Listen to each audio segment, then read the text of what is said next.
la première question qui nous demande de calculer le grandissement et d'en déduire OA.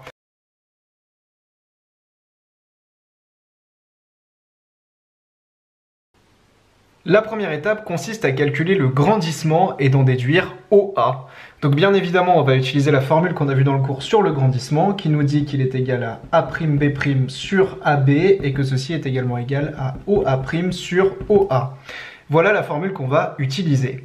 On va pas du tout utiliser la première partie graphique. L'idée, c'est de ne se baser que de l'énoncé pour voir si on retrouve à peu près les mêmes résultats que ce qu'on avait trouvé dans la partie graphique, voir si on a des choses cohérentes.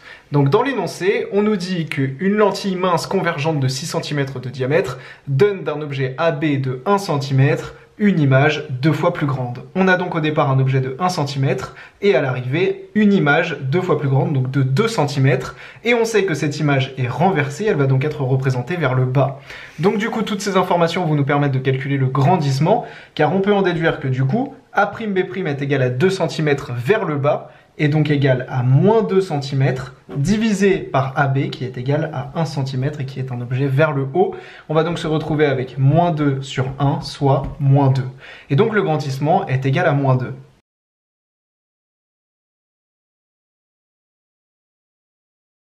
On nous demande juste après d'en déduire OA. Bien évidemment, on va se baser de cette formule. On sait que le grandissement qui est égal à moins 2 est égal à OA' sur OA.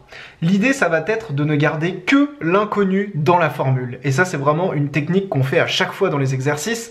L'idée, c'est de transformer cette formule pour ne garder que l'inconnu. Et ici, l'inconnu, c'est OA, puisqu'on nous demande d'en déduire OA. Du coup, l'objectif va être de transformer OA' pour n'avoir plus que des OA et des valeurs que l'on connaît dans notre formule pour en déduire OA. On va observer un petit peu ce qu'on a fait dans la première question qui nous permet d'avoir une représentation visuelle du problème. On voit que la distance AA' que l'on connaît, puisqu'on nous dit qu'entre les deux objets il y a 10 cm, donc AA' est égal à 10 cm, eh bien on sait que cette distance, elle est égale à la distance AO plus la distance OA', comme ceci. Donc on peut l'écrire ici. AO, on sait que c'est l'inverse de OA, on peut donc remplacer AO par moins OA puisque c'est l'inverse. Et grâce à cela, comme tu peux le voir, on peut exprimer OA' en fonction de OA et de AA' que l'on connaît, car encore une fois dans l'énoncé, on nous dit qu'il y a 10 cm entre l'objet et l'image.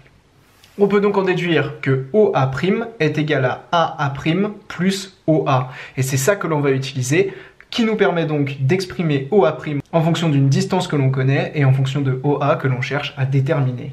À ce stade de l'exercice, je peux donc remplacer OA' par ce que l'on vient de voir, c'est-à-dire AA' plus OA, divisé toujours par OA que l'on cherche à déterminer. Et maintenant, ça va être du simple calcul pour en déduire OA. On voit qu'ici, on a un dénominateur commun. On va donc pouvoir séparer les fractions en deux. On a donc AA' sur OA plus OA sur OA. Et OA sur OA, bien évidemment, ça donne 1. On va donc avoir un grandissement égal à 1 plus AA' sur OA.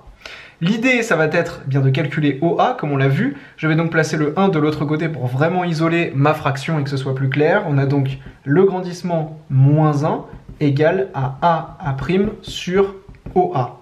À partir de là, ça va être plutôt simple. Le OA que je cherche à déterminer, je vais pouvoir le passer de l'autre côté. Et du coup, l'agrandissement moins 1, le passer au dénominateur de ma fraction.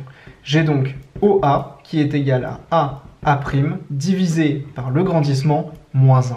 AA', on a vu que c'est égal à 10 cm, divisé par le grandissement qui est égal à moins 2, que l'on a calculé juste au-dessus ici, le grandissement est égal à moins 2, moins 1, comme on le voit ici, ce qui nous donne 10 divisé par moins 3, et ça c'est environ égal à moins 3,333, etc.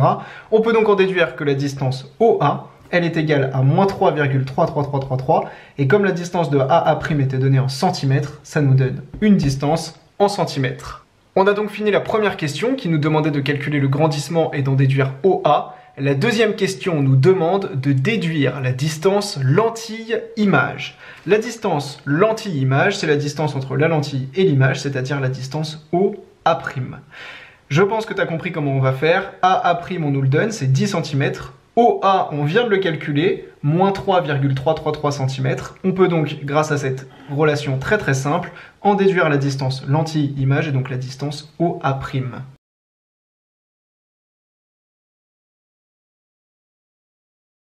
On a donc, comme on vient de le voir, que OA' est égal à AA' plus OA'. Ça, c'est donc égal à 10 cm moins 3,33 cm environ. Ceci est égal à 6,67 cm et j'en ai donc déduit la distance lentille-image qui est de 6,67 cm. Et ça paraît plutôt logique car quand on regarde le dessin qu'on a fait à la première question, on a 10 cm entre A et A' et on voit qu'on a environ un tiers entre l'objet et la lentille et 2 tiers entre la lentille et l'image. Et effectivement, 2 tiers de 10 cm, ça donne bien environ 6,67 cm. C'est donc plutôt cohérent jusqu'à maintenant. On passe à la troisième question qui nous demande que vaut alors la distance focale de cette lentille. On cherche donc à exprimer f' qui est égal à la distance algébrique OF'.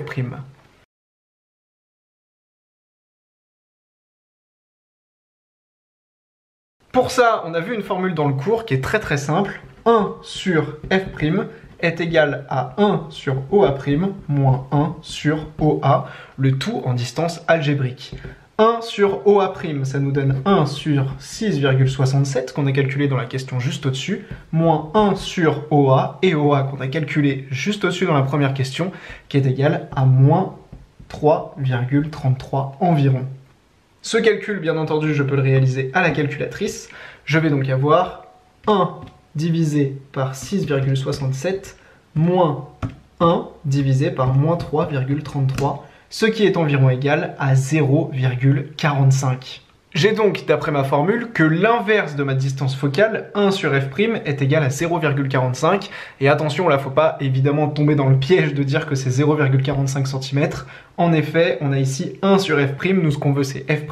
On va donc devoir repasser à l'inverse, 1 sur 0,45.